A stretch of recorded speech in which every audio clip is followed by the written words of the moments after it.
Howard Dober, Canary Wharf Group, thank you for these magnificent surroundings and for your hospitality. Fellow Liberal Democrats, it's great to see so many of you here in this great city. I must say I feel a little strange formally to be opening a Congress which in many ways opened yesterday. We've already had fringe meetings on growth and competitiveness, on transatlantic trade and on pharmaceuticals. They all show one thing: liberals mean business. We've had training sessions involving liberals from across our continent. We've debated equality, crime and justice, mulled over our manifesto for next year. And there are more of us here than ever.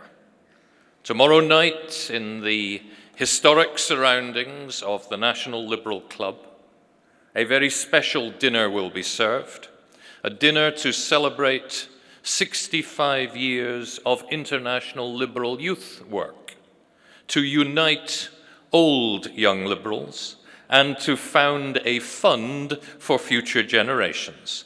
Tickets are still available at the registration desk. We are Europe's Liberal Democrats, generation upon generation, in good shape, in a great city, and in great demand. Friends, we are 6 months away from elections to the European Parliament and a year from the composition of the next European Commission. Much will be done at this Congress to prepare for the Parliament, to build on Guy Verhofstadt's valuable work as our group leader. Let me say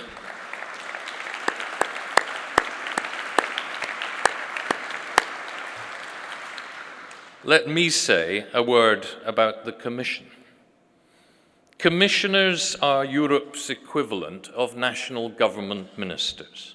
They must forge on the anvil of consensus the tools of European advance. Our 8 Liberal commissioners do a grand job. Moira Gogan-Quinn at Science and Technology, Carol de Gucht at Trade, Siim Kallas at Transport, Neelie Kroes on the digital agenda, Cecilia Malmström on Home Affairs, Janusz Potocznik at the Environment, Andrula Vassiliou at Education, Olli Rehn on Economic and Monetary Affairs. These 4 men and 4 women have achieved as much in this Commission's term of office as their 10 predecessors did in the previous. So I have a message for delegates here. We need a strong liberal presence in the next Commission. Make sure we are not back down to the 1 or 2 commissioners of 10 years ago. In every national government in which we have a say, press for the nomination of a liberal to the European Commission. Liberal influence depends on it, and so too does Europe's success. Because liberals know about freedom. And what the European Union gives us is not just individual freedom.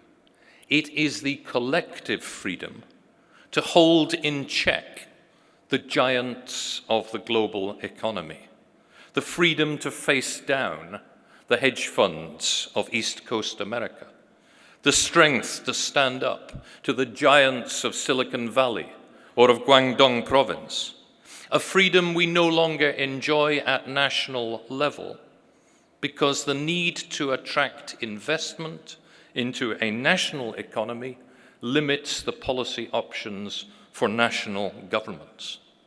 The global giants strip away sovereignty, as Ireland and Portugal have found. The EU restores our freedom through the solidarity of its members and the size of its market. So let us have liberal commissioners driving Europe.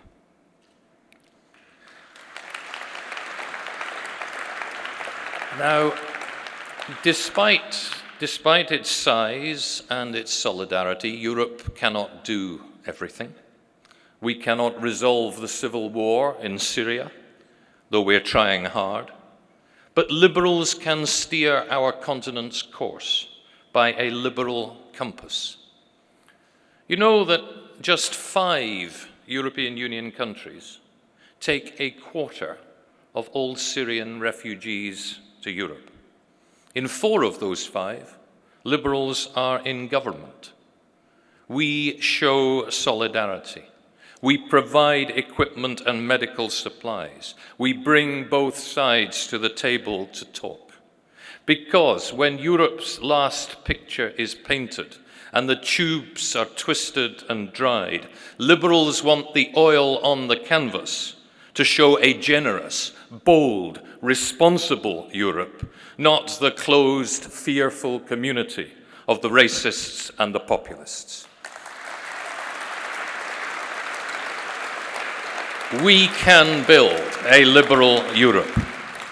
True, recession has boosted the extremists who pose a danger to democracy.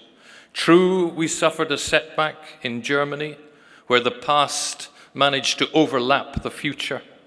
Our German friends who have helped other liberals so generously now deserve our support.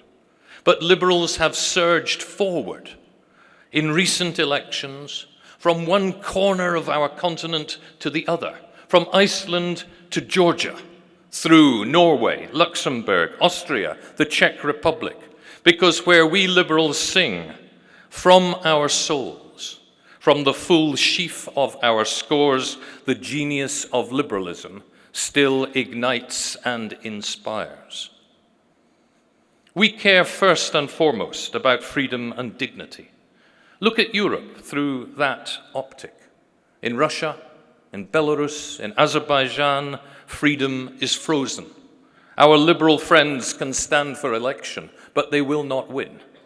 In the Ukraine, Moscow tussles for influence. Organized crime is rife. The people's dream of a European future, frustrated.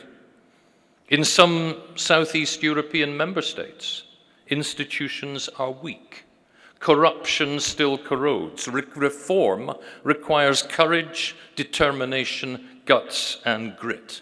There is much to be done to build a liberal Europe in the former communist countries.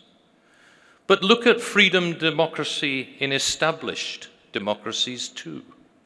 Is there really equal opportunity and equal pay for equal work for 52% of our people?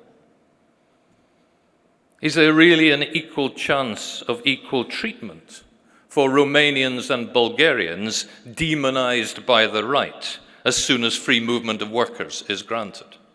And what do we say to Syrians seeking sanctuary, carrying dreams in broken suitcases? Friends, ask yourself the question, how prominent are gender equality and dignity and generosity in our campaigning? Liberalism is not only about economic freedom. There is much to be done in these areas to build a liberal Europe.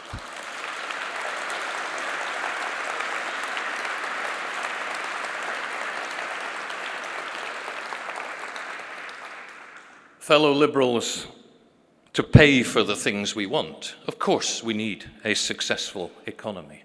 And liberals know that that comes through trade.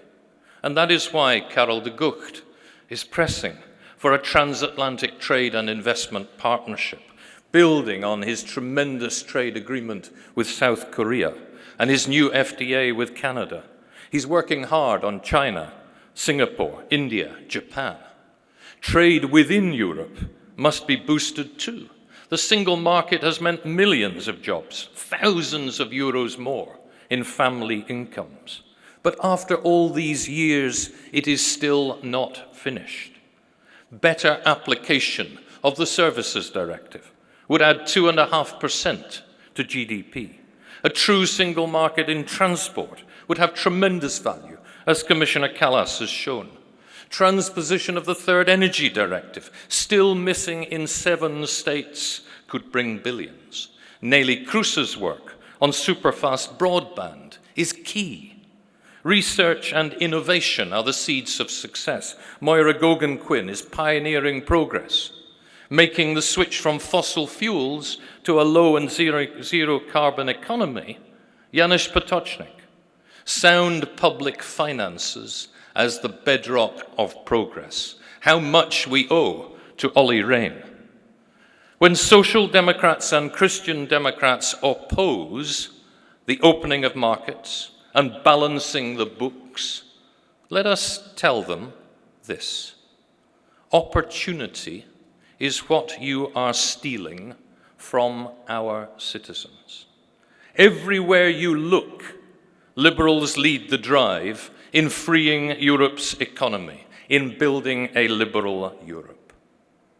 And liberals, as we emerge from the deepest recession in recent history, think what our countries would be like without the gains from social liberalism, without those liberals who saw that freedom from is necessary for freedom to.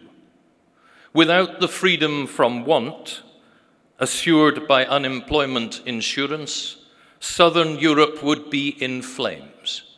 Without the freedom from sickness provided by health benefits, many would die for lack of affordable care. Without the freedom from ignorance provided by education, democratic governments would be swept aside in a tsunami of bigotry. It could yet happen, but not where liberals govern. Liberals ensure that government empowers our citizens, enables self-development, assists in the development of all, and that drives our economy too. Friends, our liberal family is never short of ideas, from classical liberalism, from economic liberalism, from social liberalism. They flow from our rich ideological heritage.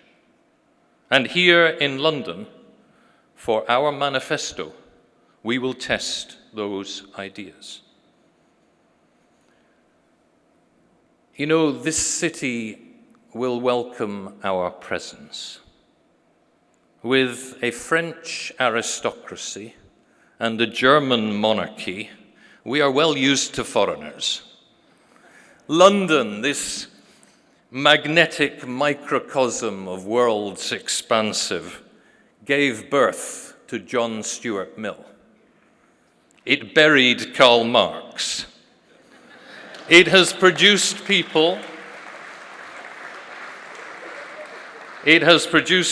of English, Russian, German, Polish, Ukrainian, and Dutch heritage, people fluent in 5 languages. I refer, of course, to just one person, a former MEP, now leader of the UK Liberal Democrats and Deputy Prime Minister of the United Kingdom. Fellow Liberals, please welcome Nick Clegg.